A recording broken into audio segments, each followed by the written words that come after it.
আমি বললাম, আমি ব্যর্থ।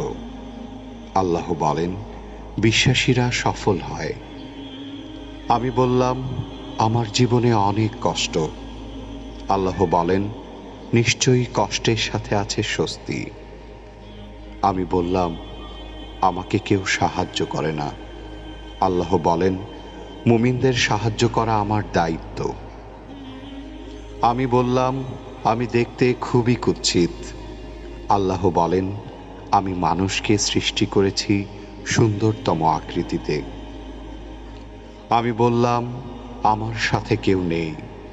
আল্লাহ বলেন, ভয় করো না, আমি মুমিনদের সাথে আছি। আমি বললাম, আমার পাপ অনেক বেশি।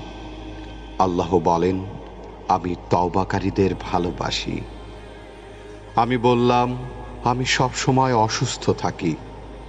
আল্লাহ বলেন, আমি কোরআনকে রোগের নিরাময় হিসাবে পাঠিয়েছি। আমি বললাম, এই দুনিয়া আমার ভালো লাগে না। আল্লাহ বলেন, তোমার জন্য পরকাল, ইহকাল অপেক্ষা শ্রেয়। আমি বললাম, বিজয় অনেক দূর। আল্লাহ বলেন, আমার সাহায্য একান্তই নিকটবর্তী। আমি বললাম, আমার জীবনে খুশি নেই। আল্লাহ বলেন, শীঘ্রই তোমার রব তোমাকে এত দেবেন যে তুমি খুশি হয়ে যাবে। আমি বললাম, আমি সব সময় হতাশ।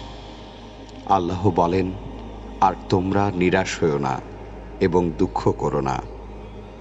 আমি বললাম, আমার কোনো পরিকল্পনা সফল হচ্ছে না। আল্লাহ বলেন, আল্লাহ সর্বোত্তম পরিকল্পনাকারী। আমি বললাম, আমার কেউ নেই। আল্লাহ বলেন, যে ব্যক্তি আল্লাহর উপর ভরসা করে তার জন্য আল্লাহই যথেষ্ট। এত নিয়ামতের ভাণ্ডারে থাকার পরেও সন্তুষ্ট চিত্তে আমরা আল্লাহর নিকট শুকরিয়া জ্ঞাপন করি না।